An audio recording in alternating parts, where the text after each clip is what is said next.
Olá, boa tarde. Esse é o TV 247 Entrevista, né? Nesta tarde, entrevistando aqui ao vivo o ex-governador Ricardo Coutinho. Ricardo Coutinho, que foi governador, né, da Paraíba por 2 mandatos, foi o governador mais bem avaliado da história da Paraíba e passou por um processo de perseguição judicial, né? Processos judiciais que foram montados, articulados, arquitetados contra ele, amargou esse período e está iniciando um ressurgimento dentro do jogo da política, filiou-se ao Partido dos Trabalhadores, o PT, e hoje está recolocando o nome dele para as eleições de 2022 na Paraíba. Vou chamá-lo já aqui, ele está conosco no estúdio. Boa tarde, governador Ricardo Coutinho. É um prazer tê-lo conosco aqui nesse 247 Entrevista. Prazer todo meu, Luiz. Prazer enorme. Estou aqui à sua disposição, querido. Bom, antes de qualquer coisa, eu quero agradecer a quem se tornou membro aqui na espera, né, o Reinaldo Leite, né, o Teorias Genivaldianas, né, o Edgelmanes Arruda Santos, também o Marcos César Kossoski. Torne-se membro da TV 247. Quem já está conosco aqui na audiência, mande o seu like, curta, compartilhe, né? Envie superchat, envie super sticker, né? Amplie a nossa audiência aqui. Muita gente conosco. Enquanto o senhor responde as primeiras questões, eu vou colocar aqui muitas saudações a você, Ricardo Coutinho, né? De uma audiência que já está elevada para essa tarde. Veja bem, eu abri aqui agora há pouco falando do processo de lawfare que você protagonizou, que você sofreu na pele, semelhante ao lawfare, né, que foi imposto ao ex-presidente Lula, né, no caso dele, com uma repercussão, obviamente, nacional, com aquela rigidez, né, da prisão, e ele saiu dando nó em todas aquelas condenações, né, revertendo todas elas, revertendo as ações, e agora ele está numa situação que disse que iria acontecer.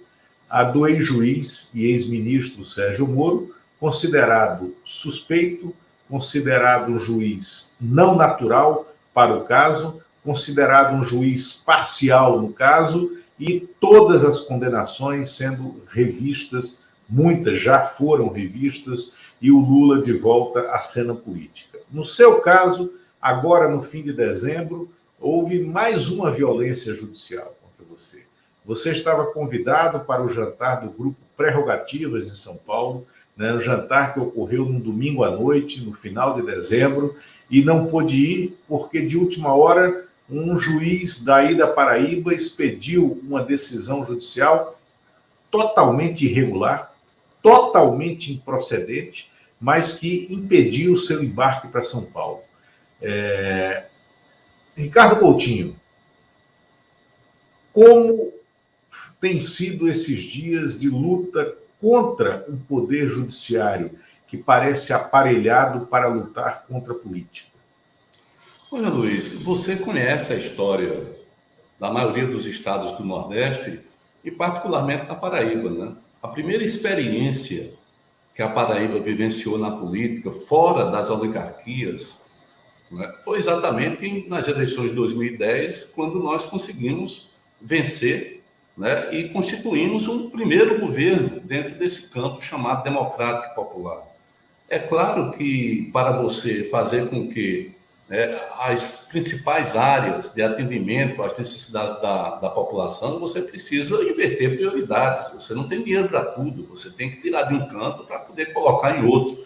E nós fizemos isso, e fizemos corretamente, né? A Paraíba alcançou os melhores indicadores sociais, econômicos e humanos, nunca tinha alcançado esses indicadores em relação aos demais estados do Nordeste, desde competitividade industrial, a mortalidade infantil, ao crescimento do PIB. O crescimento do PIB na Paraíba, de 2010 a 2018, foi simplesmente 14,2%. A média do Nordeste foi 8,4%, e o Brasil, a média do Brasil foi 5,6%. Então, evidentemente que você tinha um processo que repercutia na política. Eu ganhei a reeleição em 2014 contra as oligarquias. Depois, em 2018, elegemos uma pessoa que ninguém conhecia, mas que representava naquele momento o projeto, e elegemos no primeiro turno. E depois disso, nós tivemos, evidentemente, o mesmo processo contra um projeto político que teve a coragem de denunciar o lawfare contra o presidente Lula, teve a coragem de se colocar contra Michel Temer e contra o golpe de 2016, desde o primeiro momento, né? E nós sofremos aqui exatamente um processo onde tentou se retirar, né, a importância do projeto político e fazer com que a Paraíba fosse restaurada os poderes anteriores, né? E isso está acontecendo ainda, tem uma disputa muito forte, mas que eu creio que os ventos começam a mudar, porque depois de 3 anos de Operação Calvário, né, eles não conseguiram apresentar um único depósito numa conta, né? Mentiram muito, espalharam muitas mentiras e nenhuma delas se sustentou. Eu só tenho uma única conta bancária, todos os meus bens são declarados, enfim, não existe absolutamente nada de ilegal que pudessem trazer para me desmoralizar, por exemplo, né? E isso chega num ponto que, efetivamente, as coisas precisam de provas. Ninguém pode mais condenar por absoluta convicção, como fizeram com Lula, né? Porque esse tipo de lavajatismo, isso foi desmoralizado, e é preciso que o Brasil se reencontre consigo, e só vai se reencontrar no dia que as instituições voltarem ao seu formato original e aqueles que, porventura, tenham extrapolado sejam punidos. Eu, sinceramente, eu digo para você, digo para os internautas todos, eu acho o seguinte: não tem como você continuar a ter uma República de Curitiba como se não tivesse acontecido nada.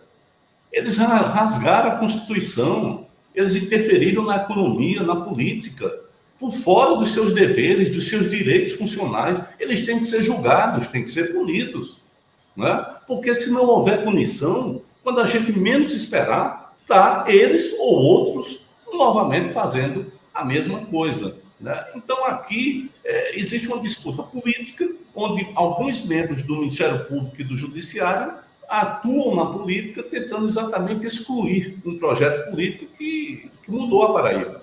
Coutinho, você sabia que um dos delatores centrais, né, do seu caso, que fez delação premiada, esteve preso em Araraquara, numa cadeia em Araraquara, junto com o Walter Delgatti Neto, antes de o Walter Delgatti entrar no Telegram, né, da Lava Jato, do Deltan Dallagnol, né, e fazer o sequestro daqueles dados que depois revelaram ao Brasil, né, toda a farsa da Lava Jato, toda a farsa, né, judicial do Moro, e tornaram inevitável e irrecorrível essa volta da história em torno de acusados. Então, ele tinha sido preso num processo que não tinha nada a ver com a Vaza Jato, anterior à Vaza Jato, por denúncias de tráfico de drogas e também de abuso, né? Denúncias que depois caíram, mas ele passou semanas na cadeia. E foi nessas semanas na cadeia que fermentou bastante a revolta dele em relação ao sistema, do Walter Delgatti. E no presídio em que ele estava, em Araraquara, existia um presidiário que era tipo o rei do camarote, né, da prisão.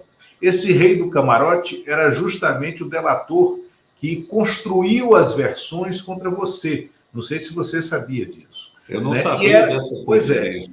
Pois é, e esse personagem estava autorizado a sair da cadeia diariamente, passar o dia fora, e quando ele voltava, ele levava comida melhor do que as quentinhas do rancho da prisão, porque, segundo o Delgatti, eles estavam submetidos a comer arroz com pé de galinha, né? Mas, nesse caso, esse delator passava o dia fora, fazia as refeições fora, né? Porque já estava sendo construído o sistema de proteção a ele, né?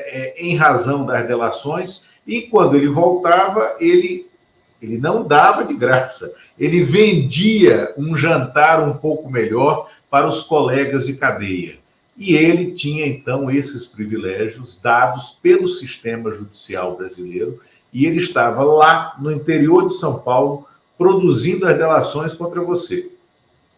Luiz, na verdade, eu não tenho a menor dúvida que em algum momento essa outra história, que hoje todo mundo desconhece, ela será contada, porque não é possível você colocar embaixo do tapete uma operação desse tamanho, né, que mexeu com muita gente e que não tem absolutamente nenhuma prova concreta, a não ser delação de 4 pessoas que anteriormente foram presas e negociaram sua liberdade e de seus familiares para poder atacar, no caso a mim e no caso a minha família. Ou seja, do ponto de vista criminal, do ponto de vista penal, eu confesso a você que eu não tenho muitas preocupações, mas do ponto de vista político, do ataque à política, à criminalização da política, é muito sério, porque envolveu diversas instituições aqui na Paraíba.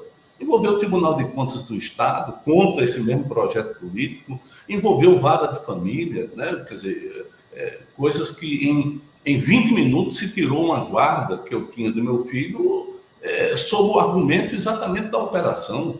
Um absurdo, né? E, ao mesmo tempo, envolveu o Ministério Público, um GAECO que é eterno. Eu costumava dizer que parecia o J. Edgar Hoover, porque desde a criação do FBI estava lá a mesma pessoa e aqui no GAECO é a mesma coisa. Ou seja, são coisas que terão que vir à tona, né? Terão que vir à tona, porque, repito, fizeram muitas coisas atabalhoadas, e essa que você está contando é uma, porque que licenciosidade é essa que esse cidadão tinha, né, para poder sair e voltar, enfim, ser o rei da cocada dentro de um presídio. Exatamente, exatamente. O que é que está por trás de tudo isso? Isso começou quando? Essa armação começou quando? Começou quando do golpe, né? Porque houve um golpe nesse país e, ao mesmo tempo, alguns se levantaram contra os governadores do Nordeste, e eu entre eles. Nós tivemos a postura de, por exemplo, marcar posição em relação à prisão política do presidente Lula em Curitiba. Nós fomos lá na primeira semana. Depois, eu voltei novamente lá em Curitiba. Quer dizer, o governo do estado da Paraíba, na minha época, nunca, mas nunca, em nenhum momento, deixou de denunciar o golpe. Trouxemos a presidenta Dilma, quando ela já estava afastada, para um grande ato público aqui. Ou seja, era um governo que tinha posição política, coisa que é difícil na história da Paraíba. Geralmente, todo governador era governista no plano nacional, né? E eu fui oposição a Temer, e, ao mesmo tempo, era um governo que colocou a Paraíba no seu melhor momento. E é por isso que nós fomos tão combatidos, mas não se iluda, não, eles cairão. E nós vamos retomar a política, primeiro elegendo o presidente Lula, porque eu acho que essa é a eleição mais importante da história republicana brasileira. Você foi uma voz ativa na construção daquilo que eu chamo de a grande novidade de gestão que o país conheceu, que é o Consórcio Nordeste. Você foi voz ativa no início, né, da construção disso que hoje redundou no Consórcio Nordeste. Em algum momento vocês imaginavam que chegariam a essa situação de hoje, de governadores tendo que se unir, independente das suas questões, das suas colorações partidárias, independente dos seus credos econômicos, dos seus credos políticos, né? Governadores reunidos contra o poder central, né? isso era imaginável em algum momento daquela construção de transição política que a gente vinha tendo, num crescendo, desde a Constituinte, desde o governo Sarney, na verdade, com a construção de um panorama político de entendimento e que as coisas andavam para frente. O Brasil parece que deu um cavalo de pau e virou de costas, né? Ou estou errado, né? E essa construção do consórcio Nordeste é isso, é uma ferramenta de gestão, né, que restou para vocês, ou para os governadores, né, quando tem um poder central contra eles? Olha, até 2015, na minha opinião, era meio que inimaginável que a gente pensasse o Brasil de 2020, de 2021, né? Que a gente pensasse um Brasil governado por um sociopata como Bolsonaro. Era praticamente impossível. Ninguém em sã consciência chegaria a imaginar isso, né? De uma forma tão distópica como acabou sendo. Agora, a partir de 2015, eu particularmente, em várias conversas com outros governadores, em reuniões, eu dizia, rapaz, esse negócio vai piorar, esse cerco está aumentando, é um cerco político, é preciso reagir. E eu acho que o Nordeste, independentemente de partido político, você citou bem, porque você tem MDB, você tem outros partidos, PSB, PT governando, mas o Nordeste, ele conseguiu construir uma coisa chamada identidade. Identidade, né? Se você olhar para as políticas públicas, para o sistema de governança, é indiscutível que a governança no Nordeste está muito mais adiantada do que em outras regiões do país. Se você olhar para o Piauí, para o Ceará, para Pernambuco, você vai ver que a educação, o ensino integral, deu um salto enorme, né? No primeiro ano de inclusão do ensino integral aqui na Paraíba, nós cobrimos 32% da rede. É muita coisa em 2016. Né? Hoje já deve ter uns 50%, 45%.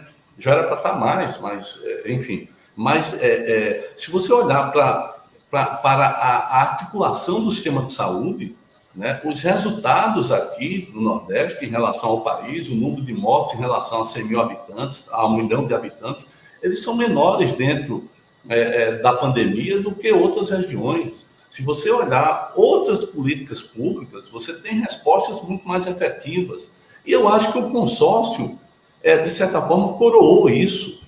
Na minha concepção, além da questão administrativa, eu acho que o consórcio ele teria que se afirmar mais do ponto de vista identitário, do ponto de vista da identidade. Porque nós temos uma identidade, sim, que inclusive é política. E isso precisa valer. Porque não dá para a gente esperar do governo federal hoje absolutamente nada. Absolutamente nada. O governo federal, se tiver uma rebelião, se tiver um problema de segurança pública, eles não acodem, porque eles jogam sempre na destruição total do tecido institucional. Essa é a estratégia de Bolsonaro, é criar o caos para que no caos ele possa se sobressair e talvez, no estado de exceção, tomar o poder. É claro que isso hoje é mais difícil, né? Porque Bolsonaro está bastante desmoralizado, mas não dá para confiar na União hoje, a União ficou para trás. E o consórcio é uma boa experiência nisso. Eu acho que precisa avançar mais, eu acho que precisa falar mais sobre políticas públicas em relação às demais regiões, em relação ao Brasil, porque o consórcio, ou essa concepção, não pode ser apenas para o Nordeste. Não é? Eu acho que você tem uma série de coisas aqui dentro que evoluíram e que precisam ser colocados na esfera nacional, né? Mas eu creio que nós fizemos uma boa caminhada do ponto de vista de governanças, né? Foram boas governanças ao longo desses 15 anos aqui dentro do Nordeste. Não, sem dúvida. E o consórcio é uma evolução àquele foro de governadores que se criou na época do governo Sarney, quando você tinha o Quércio em São Paulo, o Miguel Arraes em Pernambuco, o Pedro Simon no Rio Grande do Sul, liderando, né, esses governadores, né, o Brizola também no Rio de Janeiro, né, com toda a divergência democrática que ele tinha em relação às posições desse foro e, sobretudo, em relação à Arraes, aquela divergência pela esquerda. Coutinho, você foi governador pelo PSB, Partido Socialista Brasileiro, né? Hoje você está afiliado ao PT. Eu aproveito aqui para ler um superchat, obrigado, do Danilo Lescrec, né? Com a perda, né, da identidade programática e com a adesão do fisiologismo institucional, o PSB virou um novo MDB, ou um centrão da esquerda, né? É a pergunta dele, né? Queria te ouvir sobre isso, mas sem essa provocação central que ele faz, ampliando um pouco mais a visão. O PSB hoje costura uma aliança com o PT onde você está. Você está colocando o seu nome como uma pré-candidatura para o Senado, né?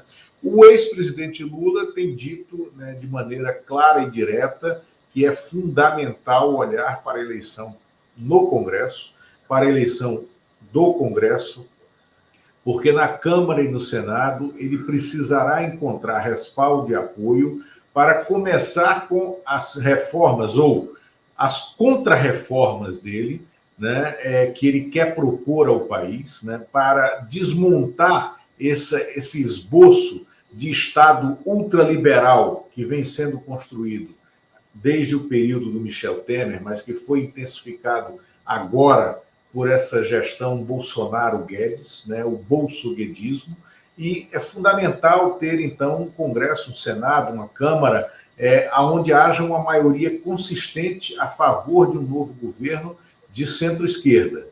E o PSB está debatendo internamente essa questão. A bancada federal entregou já um documento ao presidente do partido, Carlos Siqueira, se posicionando favorável à federação, né, com o PT, com o PCdoB, eventualmente com o PV e outras legendas. Alguns diretórios estaduais são contrários, né? Hoje, né, houve uma operação que pode ou catalisar de vez essa união, ou trincar de vez esse cristal, se bem que não tem nada a ver com o PT, inclusive o ex-presidente Lula, o candidato a governador Fernando Haddad, do PT, se solidarizaram com o Márcio França, em razão justamente dessa ação que foi feita pela Polícia Civil do governo do Estado, do governo do PSDB, a Polícia Civil orientada pelo governador João Dória, que foi feita contra o Márcio França, né? O Márcio França contesta todas as teses que fundamentam essas buscas e apreensões em 30 endereços dele e da família dele. Ele pode estar sofrendo também uma perseguição policial e judicial como a que você foi vítima. Mas como é que está o Estado? Como você enxerga essa possibilidade de se fazer uma federação partidária entre o seu atual partido PT, o seu antigo partido PSB e outras legendas de esquerda? Esse é o caminho. Há condição de que pessoas que revelaram divergência ao longo da vida pública se reencontrem numa federação como essa, num cenário de discutir um país de maneira mais elevada? Olha, Luiz, eu acho que a federação, eu sou favorável à constituição de uma federação, não simplesmente enquanto uma aliança eleitoral, mas enquanto a junção de forças políticas que precisam construir para uma nação, para um país, um programa mínimo, evidentemente, e dar a esse país um rumo que seja um rumo totalmente diferente a esse que nós estamos presenciando ao longo desses anos pós-golpe, né, de 2016. Então, não sei se nós teremos tempo e vontade política dos atores para poder fazer esse arremedo, porque não é uma coisa fácil.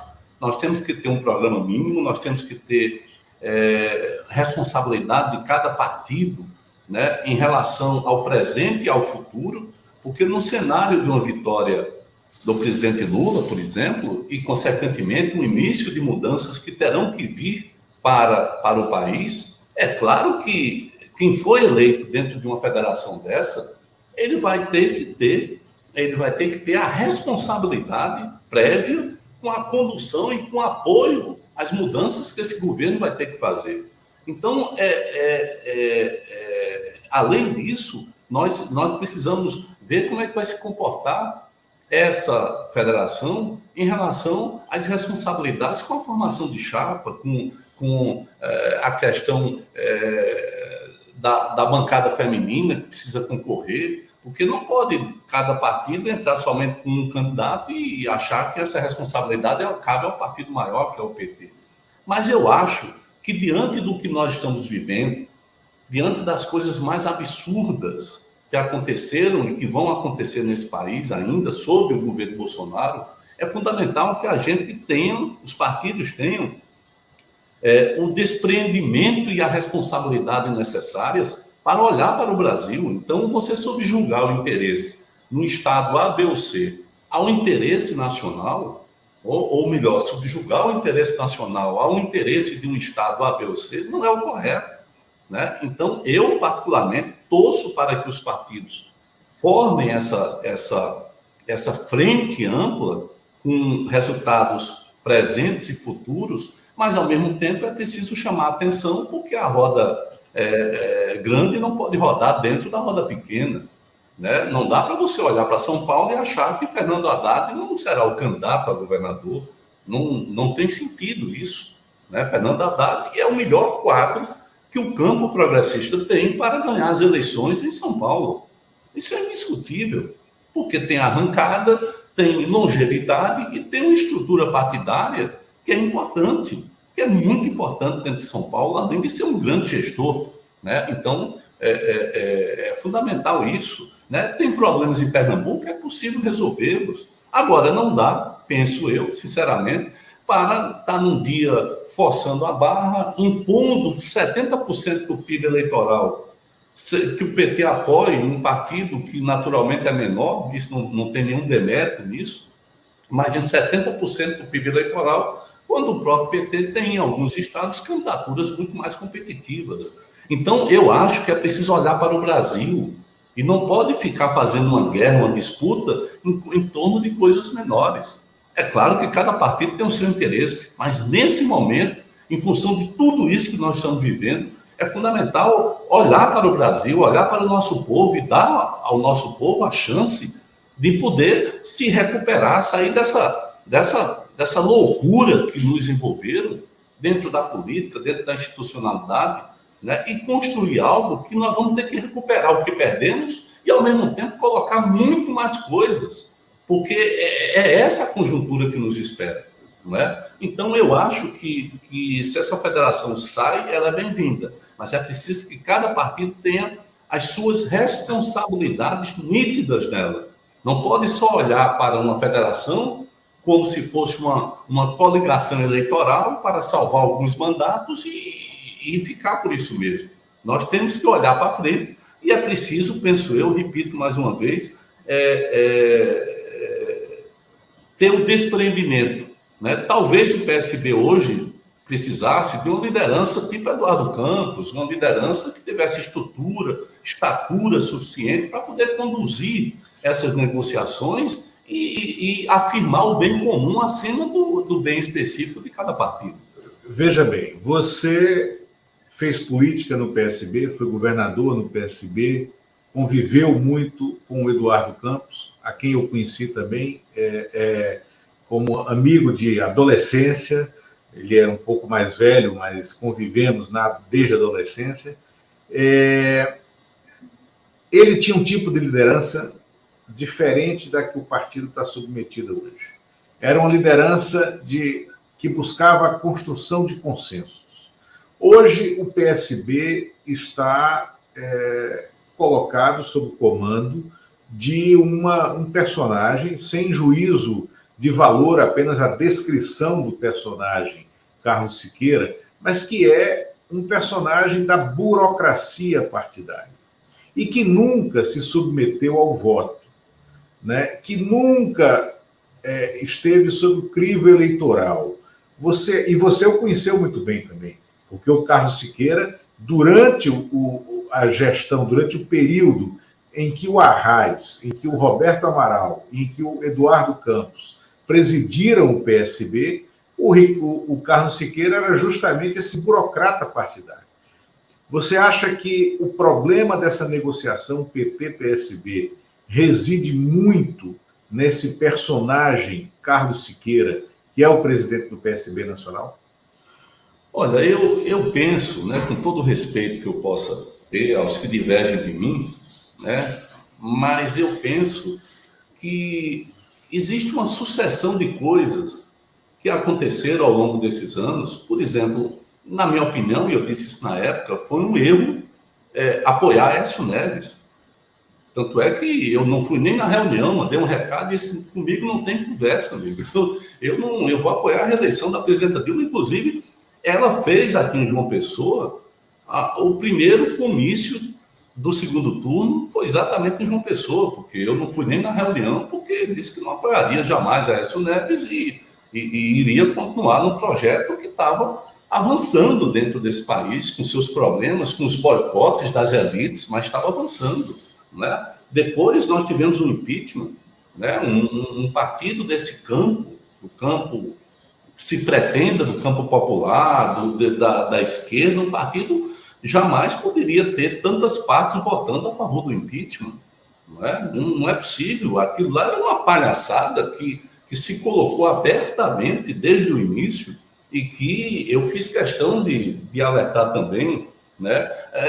Depois, durante a prisão do Lula, eu esperava uma postura mais ofensiva, porque era claro que a prisão era política, era claro que só podiam parir Bolsonaro se o Lula saísse do meio, né? Porque todo o cerco ao PT, toda a criminalização do PT, por si só não daria conta, porque Lula perderia do Bolsonaro. Como vai perder? O Lula ganharia do Bolsonaro, como vai ganhar agora? Então, com todos aqueles problemas, né, e depois o Haddad substituindo o Lula para fazer uma determinada, cumprir um determinado papel, né, você percebe que ele já teve 45 milhões de votos, é uma força muito grande, é uma força política muito grande. E eu acho que faltou naquele momento, não só do PSB, mas de outros partidos também, a clareza daquilo que estava acontecendo com a criminalização da política, e a política ali era o PT. Era Lula, era a prisão arbitrária e ilegal, como hoje está claro, né, da maior liderança política popular que esse país já produziu. E eu acho que em todos esses momentos se titubeou. E você não pode titubear. Né? Se você olhasse para a história de Arraes, que você conhece melhor do que eu, Arraes jamais titubearia nisso. Né? Porque tem momentos na história que a história registra apenas o seguinte: qual foi a tua posição? Né? Como é que você reagiu àquilo? E não simplesmente deixar as coisas andarem para depois ver o que resta para tentar sair por cima. Então, é o momento de com quem você não foi. Né? Exatamente. E eu acho que na minha opinião, faltou muito isso. E quando se busca esticar a corda no momento atual, né, ao impor uma federação que vai sair, porque os deputados do PSB, eles já apontaram, se não sair federação, corre todo mundo, porque é assim que é, né? É assim que é, as coisas estão colocadas dessa forma. Então, quando se estica a corda, serve apenas para esgarçar as relações que não vão levar a canto nenhum. Repito, eu acho que o Brasil, que os partidos que se propõem a mudar o Brasil precisam olhar claramente de uma forma. Né? Se a gente sabe que esse caminho que o Brasil trilhou é um caminho impensável para nós temos que colocar diferenças outras de lado e temos que, efetivamente, embarcar dentro desse processo, contribuindo com o programa, né? E, ao mesmo tempo, buscando mudar esse país. É isso. Em 2018, eu defendia também que o PSB indicasse o vice de Haddad. Era isso, tinha que entrar na chapa, tinha que assumir posição. Partido que não assume posição não angaria respeito por parte da população. Não dá para essa história de liberar. Não, está todo mundo liberado. Você num estado apoia um candidato, no outro estado apoia outro. Eu acho que isso é contraproducente à própria razão democrática da existência partidária. Você acha que a federação pode corrigir essa distorção? Eu acho que a federação pode ter um grande avanço a médio e a longo prazo. Construir uma nova cultura. Né? E acho também que essa federação ela precisa ser pensada, depois das eleições, numa espécie de ampliação em torno de uma frente ampla, onde caibam segmentos da própria sociedade, sem ser partido, mas que caibam forças vivas da sociedade, mais ou menos no estilo como que a gente observa ali no Uruguai, que tem uma experiência longeva de 1973, então, e de regras que são respeitadas por todos, né? Regras construtivas. Ou seja, o Brasil precisa disso. O Brasil precisa disso. E é esse o apelo que eu faço, é olhar para frente e garantir uma grande vitória das forças populares. Nós precisamos ganhar São Paulo, porque São Paulo não pode ser tratado como uma dinastia de um único partido.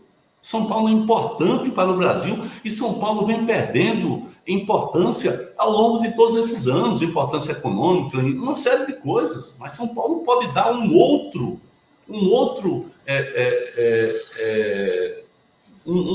ritmo, né, a uma proposta desenvolvimentista para o Brasil. É importante que a gente aproveite essa experiência do Nordeste e dê a ela um nível que eu chamo de brasilidade, né? Porque enganam-se aqueles, Luiz, que eu vi muito analista chinfrim, sabe, dizendo em 2018 que o voto do Nordeste tinha sido o voto do atraso, porque não tinham votado em Bolsonaro. Era exatamente o inverso. Era exatamente o inverso, né? Porque o discurso de Bolsonaro era um discurso rasteiro, era o discurso da Arminha, sabe? Ou seja, quando você tem uma região toda que unifica um determinado percentual dentro de uma margem de erro e dá um candidato que todos analisavam que iria perder, mas dá a esse candidato uma vitória estupenda, evidentemente que foi um voto qualificado, foi um voto consciente, foi um voto racionalizado, né? Eu quero desenvolver essa análise contigo depois de ler esse comentário aqui do João Pedro de Oliveira Mercedes. O João Pedro, ele é um artista autista, né? E está dizendo aqui: boa tarde, querido Ricardo Coutinho. Eu estou preparando um desenho de lembrança maravilhosa da mãe do senhor para te deixar muito feliz e emocionado, né? Acho que ele deve ter de alguma forma o seu contato. O João, ele interage em diversas lives, em diversos canais dessa mídia digital independente, né? E é uma grande figura. João, está lido aqui o comentário. Que maravilha, João. É fácil você pegar meu contato, sabe? Maravilhoso. Isso. E qualquer coisa, João, entre em contato conosco aqui no 247, que eu retransmito o contato do Ricardo Coutinho para você. Mas, retomando aqui essa questão do voto do Nordeste e da leitura que se faz distorcida no país em relação a como se vota no Nordeste, como o nordestino vota, e que, no fim das contas, e aí estão os resultados, o Nordeste é um enclave de análise política consequente sobre esse período que a gente está vivendo. Aliás, hoje ainda, logo mais à noite, deve sair uma primeira pesquisa de avaliação de governo, não é pesquisa pré-eleitoral, pesquisa de avaliação de governo, vai sair ainda hoje, né, à noite, e até onde eu sei, né, dos ensaios que estão sendo feitos, né, nessa pesquisa, a avaliação negativa do Bolsonaro no Nordeste já flagra, né, o completo desprezo que ele revelou, né, em relação à Bahia, sobretudo, nessas tragédias de fim de ano, das enchentes, dos desabamentos, das mortes, né, no sul da Bahia. Ele, então, mais uma vez, vai para o fundo do poço da avaliação entre ruim e péssimo, né? E se cria essa divergência entre como o nordestino vê o governo Bolsonaro e como, sobretudo, o Sul e o Centro-Oeste veem o governo Bolsonaro, porque ele está perdendo, em larga medida, também no Sudeste. E perdendo no Sudeste, aonde moram muitos nordestinos. Nós sabemos disso, eu sou, você e sabemos a formação populacional de São Paulo, por exemplo. Você acha que a gente conseguirá, num novo governo, né, num eventual novo governo do Lula, a gente conseguirá deixar claro que o nordestino vota não em razão de pragmatismos ocasionais, em razão de agradecimentos pontuais e transitórios, mas sim porque, de maneira consistente, nos 13 anos de governos do PT, Lula e Dilma, e isso eu digo toda tranquilidade de analista, em nenhum outro período da história o Nordeste esteve de maneira mais consequente colocada no centro da agenda nacional. Você teve, veja bem, deslanchou o polo de estaleiros em Pernambuco e na Bahia. Você teve o Porto de Suape e o Porto do Pecém, né, lá no Ceará, deslanchando em razão disso. Você teve toda uma construção de um novo polo aí no eixo João Pessoa-Recife, né, no eixo de desenvolvimento, e a colocação da Fiat lá, né, onde você levou muitos empregos dessa região. Você teve no campo cultural a consolidação do polo de cinema nordestino, aí na Paraíba, muito relevante, né, no Ceará, em Pernambuco, a consolidação dessa linguagem nordestina, né, na área do audiovisual brasileiro. Você teve também um deslanche no polo turístico em todo o litoral nordestino, e você teve programas que construíram uma rede de assistência social como nunca houve na história do país. Agora, como é possível, Ricardo Coutinho, a gente convencer o resto do país de que o Nordeste não age de maneira meramente pragmática em relação a isso, mas é reconhecimento a uma mudança de atitude e mudança de prioridade na agenda nacional? É isso que aconteceu? Foi isso que aconteceu nos governos Lula e Dilma? Sem dúvida nenhuma. Se você pegar esses 12 anos, né, de governos comandados pelo PT, Lula e Dilma, você vai ter uma mudança significativa de tratamento em relação ao Brasil como um todo, é bom que se diga, né, porque o governo foi um governo bom para o Brasil e para o Nordeste, porque qual é a construção do Nordeste histórica? Uma terra para fornecer mão de obra barata, onde, através dos coronéis, os antigos coronéis da política, você dominava o povo, era a base da Arena, depois foi a base do PDS, né? E de uns 30 anos para cá começou a cair. Começou a cair na Bahia, em Pernambuco já é um pouco diferente, porque você sempre teve, desde a década de 50, dois campos bastante diferenciados na política, né? Mas começou a cair o Rio Grande do Norte, o Ceará, então você tem todo um processo de mudanças que, repito, o último estado a entrar dentro desse campo democrático popular foi exatamente a Paraíba, não é? Agora, se você olhar para Bolsonaro, da única obra que continuou em execução no Nordeste, que foi a transposição, Bolsonaro teve desplante de, em 3 anos, fazer 6 quilômetros de canal. Ele, em 3 anos, pagou 0,3% da transposição. E eu lembro que o governo da Dilma pagou 72%. O governo do presidente Lula, além de ter tido a coragem, a determinação de vencer todos os obstáculos, né, políticos, ambientais, sociais, venceu todos, pagou 16%.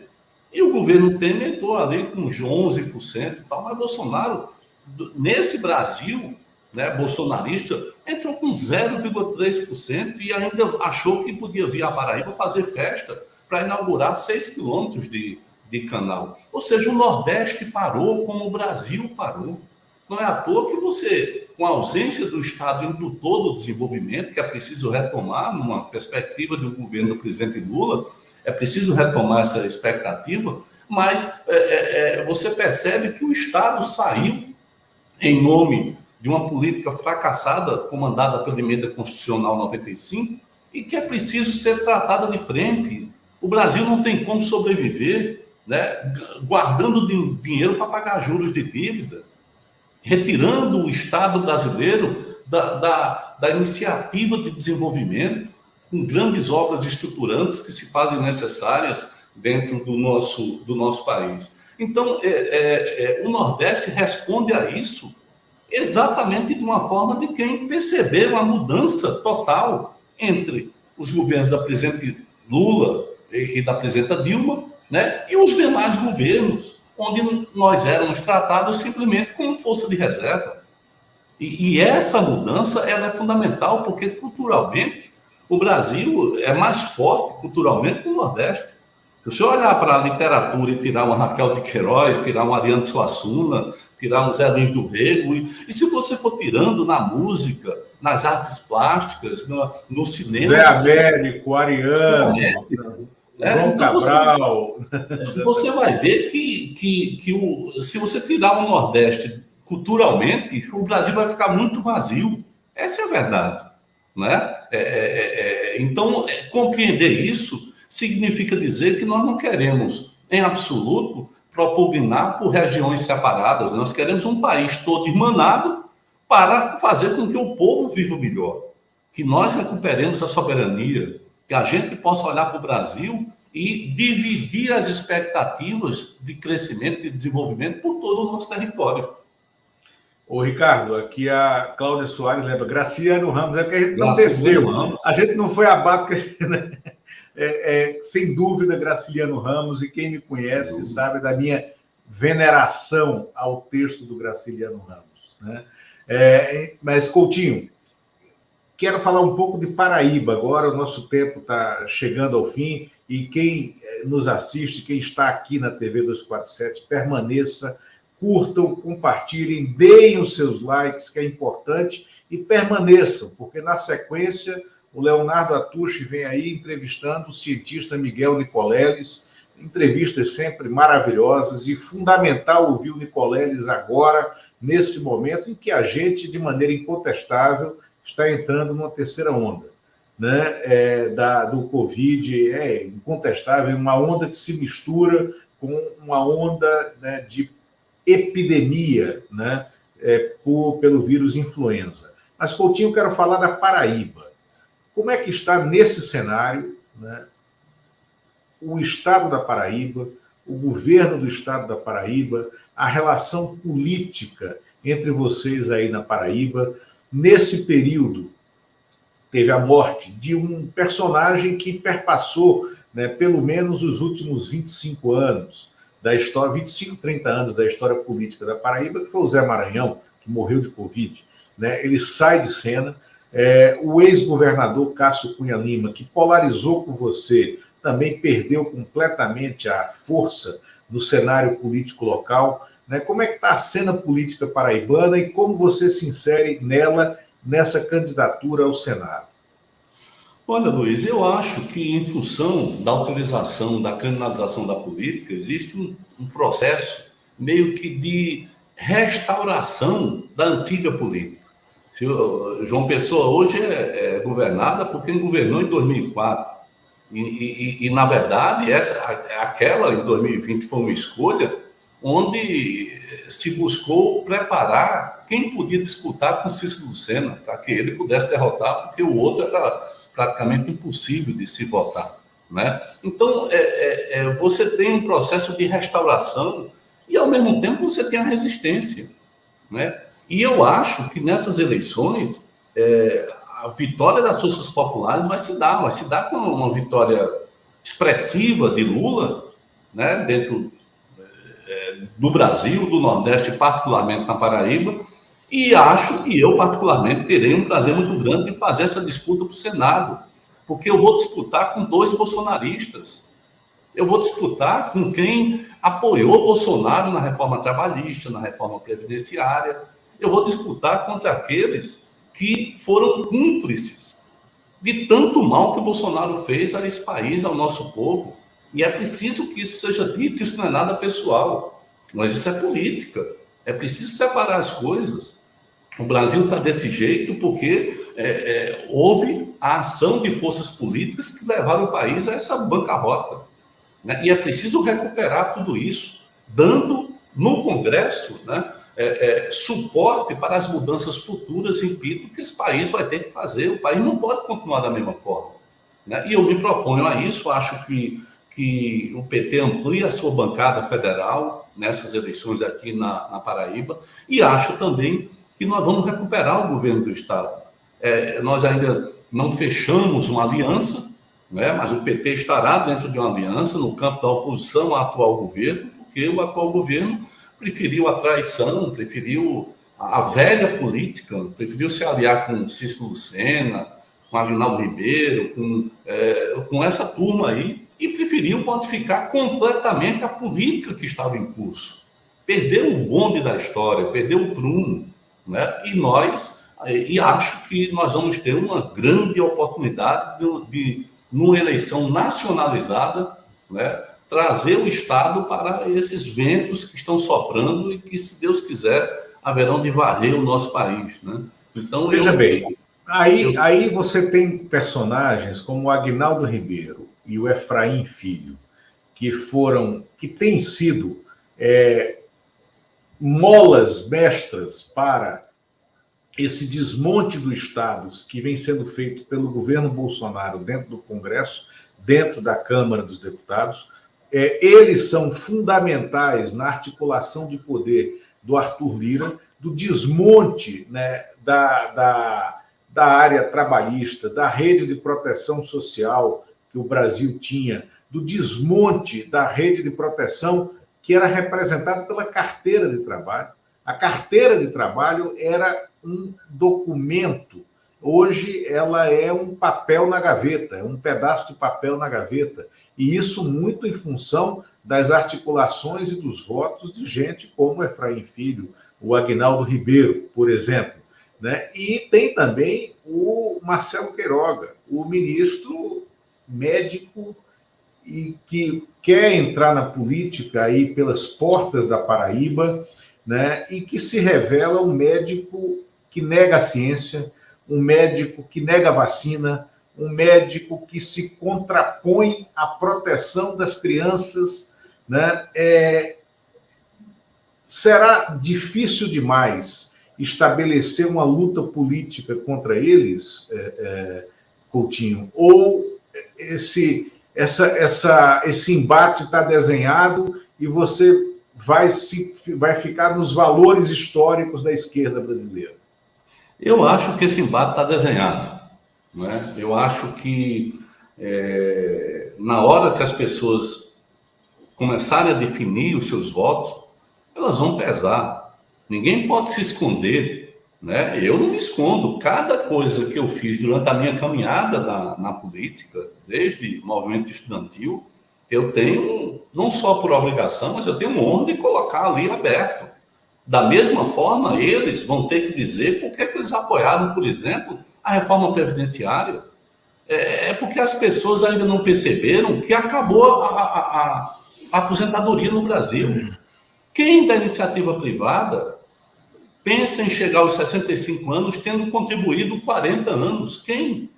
Pouquíssimas pessoas. Porque você tem os intervalos de desemprego e tal. Então, acabaram com a Previdência. E isso foi votado pelo Congresso. E nessa votação, nós vamos procurar lá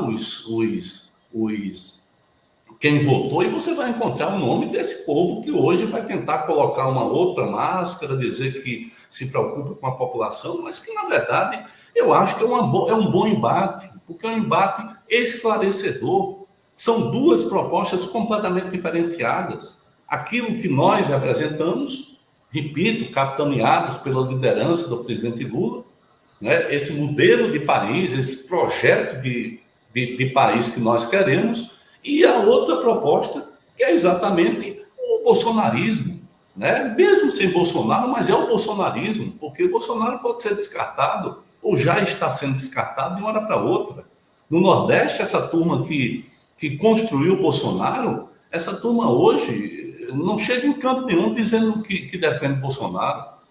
Ou seja, eu acho que se você está no time, você tem que vestir a camisa, você não pode enganar as pessoas. Mas isso vai ser exatamente o conteúdo dessa disputa, que eu espero que seja uma disputa muito dura, aberta, clara, mas que efetivamente a população brasileira leve em conta tudo aquilo que esse país andou para trás, retrocedeu, porque nós retrocedemos muito, Luiz. Se você olhar para esse país, a expectativa que nós tínhamos, que o brasileiro tinha em 2010, 2011, 2012, ou seja, nós olhávamos para o mundo com um olhar, né, de quem fazia parte do mundo, de quem estava ajudando a construir novas coordenadas. É o cavalo de pau que eu falei, né, mais cedo. É verdade. Né? É verdade. Agora, Ricardo, eu queria ler aqui só o superchat do Marcelo Belota, né, que mandou um superchat aqui enquanto a gente conversava. O Lawfare da Paraíba está aqui.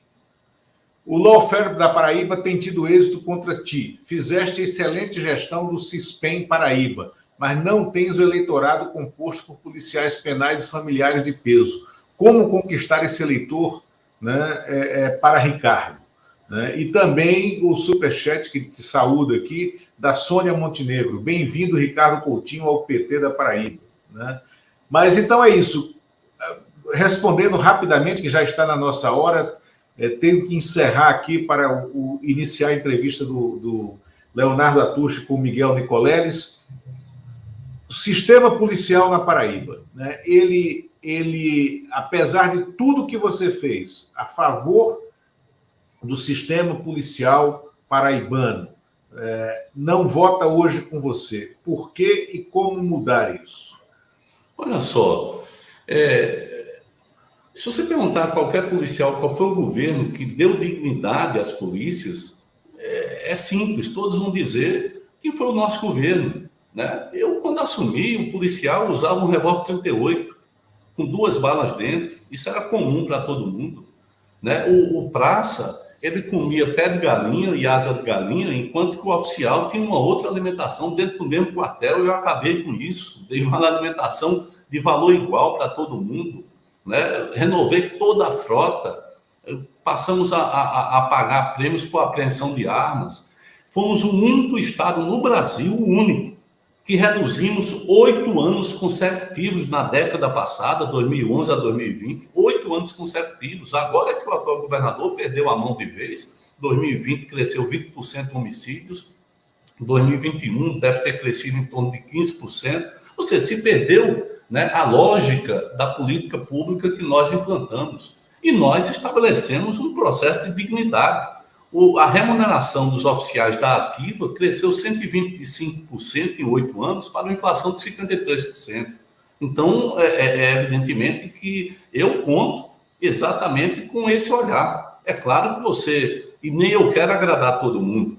Agora, isso que eu falei aqui é a verdade. E os resultados estão aí, indiscutivelmente, para serem analisados por todos.